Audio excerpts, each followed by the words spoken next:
sometimes it's helpful just to hear about somebody's Lyme story and to hear what has worked for them. And that's what this video is about as we finish up our Lyme disease series.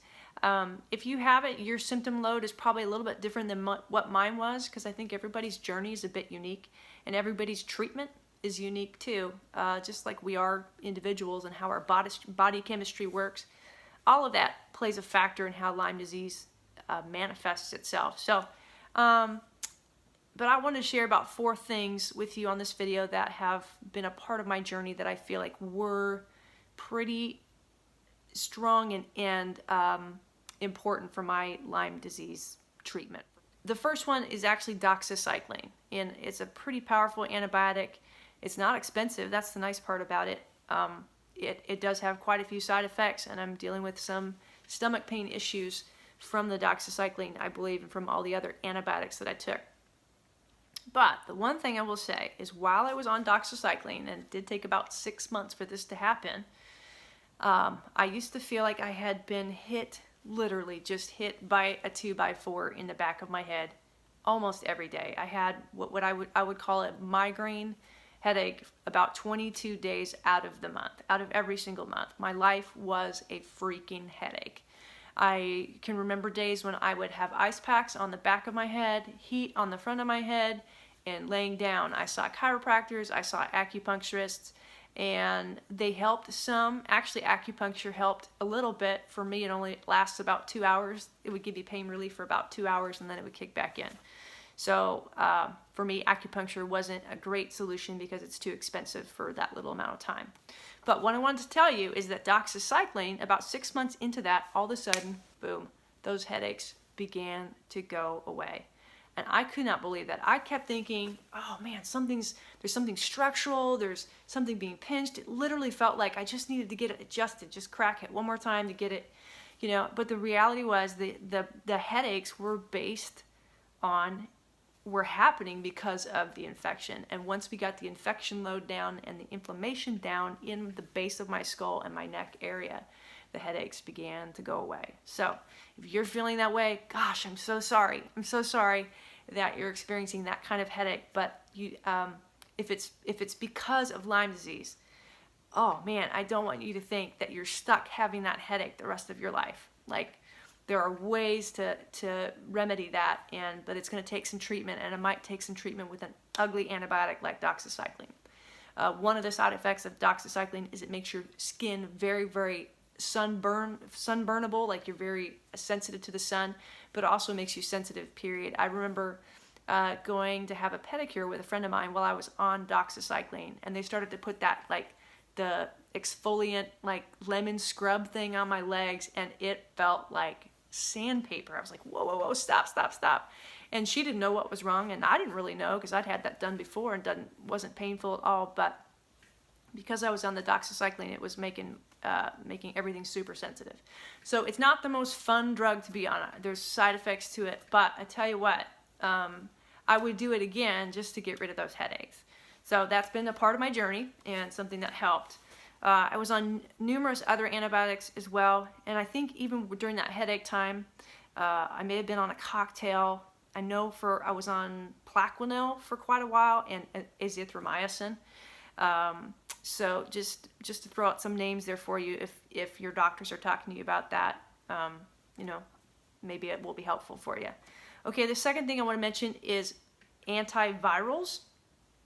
And basically, the reason I think this is so helpful is that with Lyme disease, your body is just overwhelmed. Your immune system cannot keep up with the infection load. It just can't fight it. There's too many battles going on. When I first got diagnosed, I had a CD4, that's a test, a viral test, a CD4 count of about 18,000. Now, some of you are probably like, that's nothing, mine's 50,000. You're right, it can vary, all kinds of craziness. But the reality is, a normal person, it's 3,000 or less. So I was still 5 to 6 times, I'm not very good at math, 6 times higher on a viral count than I should have been, than what's normal. So having that much of a viral load on my system made it hard for my body to fight the bacterial infection as well. One of the things my doctor did was she started me on antivirals first, because she had found that if you'll get the viral count down first, then your body is less overwhelmed and it can go after the bacteria better on the antibiotics. So she started me off on acyclovir, and boy, did that knock me out the first 2 weeks. I was like, felt like somebody ran over me with a truck. And once I got through that, things calmed down, and then I stayed on that for probably 2 years, actually. And I just felt like it was keeping things at bay for me. And part of a side effect, a good side effect of that, is I really didn't get any flus or colds or the typical viral stuff that goes running around. I don't know if my body was just supercharged, ready to handle it, or what, but or if it was just God's grace, could be that too. So anyway, I was on acyclovir. I found that to be pretty helpful. So doxycycline, acyclovir, those are two treatment things that I went through. The third thing, which you may not have heard of, is called ultraviolet blood irradiation. And this was, I didn't discover this till pretty late in my treatment stuff, but I had pretty much, my stomach could not handle any more antibiotics or antivirals. It just blew up, and every time I would take any pill, it was like, you know, just tons of abdominal pain. So what ultraviolet blood irradiation is, they hook you up to, or they start an IV in you, and the nurse took about 50 mLs of blood out, and then they would put it into this bag, and they would run your blood through a light machine, an ultraviolet light machine, like that, and it would, makes that sound too, just like that. What it does is light actually kills bacteria, viruses, parasites, all that stuff. The light itself literally causes it to die. So it would go through there, this little machine that would put light through it, it would zap it, kill all the bacteria, and then it would, this sounds weird, but it would re-infuse back into your body. And what that did, it would reawaken or reignite the immune system to say, hey, all hands on deck, we're going after this. Because your immune system gets fooled with Lyme disease. And so I think that was pretty helpful too in just cleaning my system out.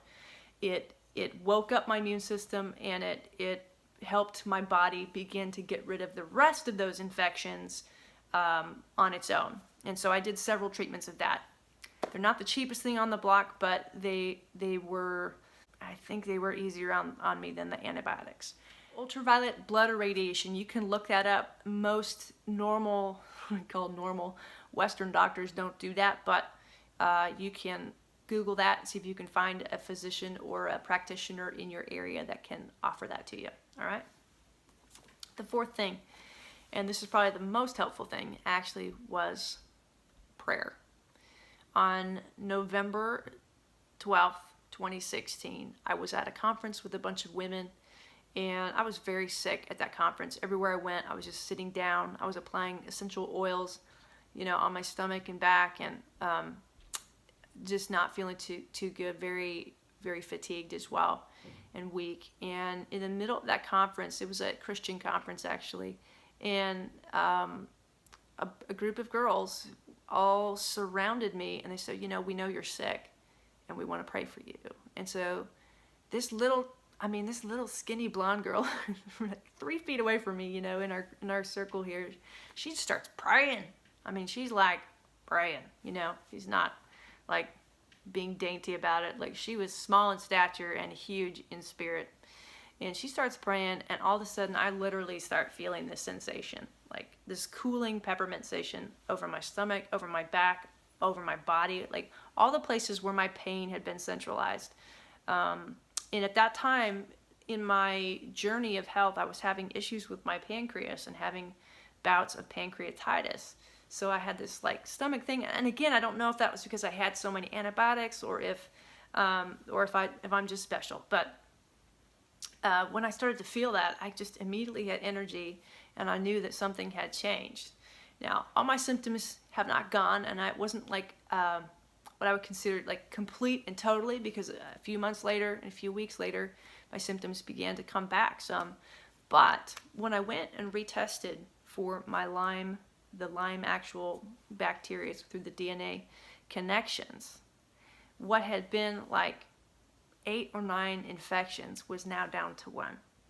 So I cannot deny, I don't know exactly what happened in my body that night when those gals prayed for me, but I can tell you that when they prayed in Jesus' name, something happened, and it was awesome. So those are my tips for you. There's lots of different options out there. You're just going to have to wade through it. If you are a person of faith, man, I would encourage you to pray about direction and guidance and wisdom so that you know which treatment option to go with, which doctors to go with.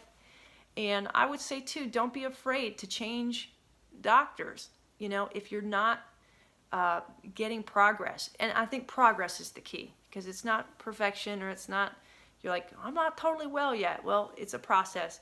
But if you're not experiencing any kind of progress with your doctor, then you might need to find a different one. But sometimes it just takes a while for things to kick in. And often you feel worse before you feel better. That was almost always the case for every treatment I ever had. I'd have a period of Herx reactions, and then my body would rebound from that and start to feel better. That was also true with the ultraviolet blood or radiation. Even that caused a flu-like reaction with me in the first few days, and then I would start to feel better. So I hope this is helpful to you.